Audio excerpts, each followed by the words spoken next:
Hey, how's it going? So I've been having quite a bit of fun with Zamasu. Whenever I'm trying to figure a character out, especially sort of just in training mode, what you want to do is you want to work out, first of all, like what are the weaknesses, what situations do you get when you end a combo. So if I do a basic combo with Zamasu, a lot of the time it's gonna look something like this.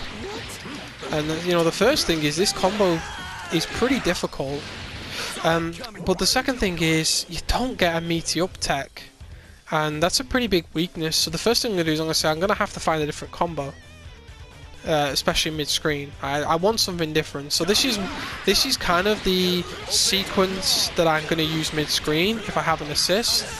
But the gist of it is you just end anything with Vanish.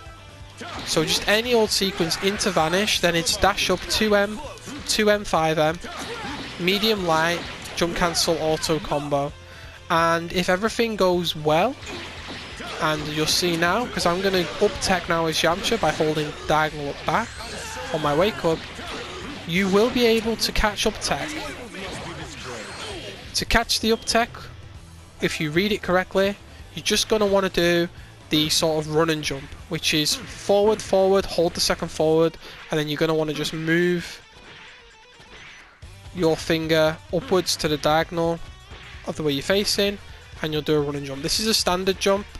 Run and jump is like this. If you do run and jump into medium, or run and jump even into just mashing light, you should get an up tech pretty easily.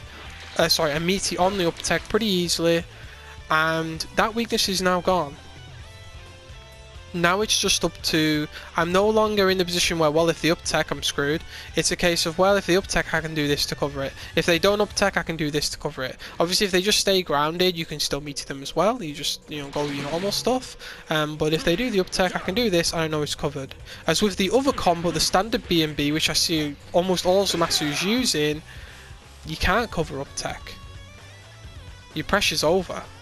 So you don't want to do that combo. If you're using that combo at the moment, I'd probably look to change it, or at least find a way to meet the up tech. You can still continue to do it towards the corner, because obviously you don't have to run as fast, so you'll get there quicker. But as it stands currently mid-screen, it's not a good ender. The only situation I would use that ender for is if I'm setting up the... oh, I have to hit it, don't I? If I'm setting up his ultimate.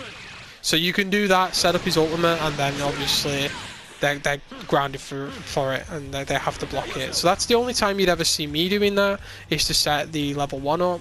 But outside of that, if I'm just looking to pressure and go in there, yeah, that's how I'm going to be ending my combos. So that's one of the weaknesses in terms of his combo enders. Whereas, you know, if you've got Cell, Gotenks, stuff like that, they've got combo enders that allow them to just automatically catch these up techs and things like that. It's really, really powerful stuff, so you do not want to put yourself at a disadvantage against these strong characters and these strong teams. The other thing to notice about Zamasu, and this is just a hot take really, is a little bit like Frieza. I just don't think we're going to be seeing this character as this keep away flying about zoner. I just don't think that's going to happen. This is a little bit too weak. These can still be used, you know, rag and tag, but in terms of just this is all you do, it's never going to work. You're going to want probably to play this character with maybe one beam, one what I call scramble assist, which is a fast up close assist to complement any scramble situation or like a negative move, like a disadvantage situation, and Yamcha assist is one of those. But you can also, a little bit like Goku, like abuse his 236L, 236M.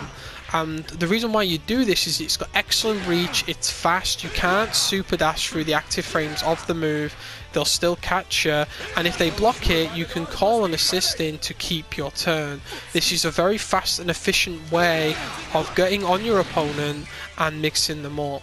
A little bit like how Kazunoko does with Kid Buu, you can follow up with just basically a mix-up afterwards. So you can go overhead, or you can go into maybe an instant low. It's really just up to you what you want to do. And now that we know that we can vanish at the end of most strings and still keep our turn, it's really, really important. I've not tested that actually. That would be pretty cool if we can do that setup, run afterwards, and then you, because his standing one hits very high up. Now this is a weakness. Against Kid Buu, this means he's standing one can whiff. This is a weakness. But it's also a strength, because if we can run forward and meet his stand tech and up tech, because its hitbox is so high up, that's a strength. So yeah, it's looking at these things, evaluating them, testing them out, and seeing how they work on a real life human opponent, and making sure that our human opponent has very little options, or at least you can cover any options that he does have with the right read. So I'm going to keep going with Zamasu. I'm going to try and keep figuring things out. He's very, very good fun. Hope you've enjoyed this video and you can adapt the strategies to your own team or be your own Zamasu, and I'll see you next time.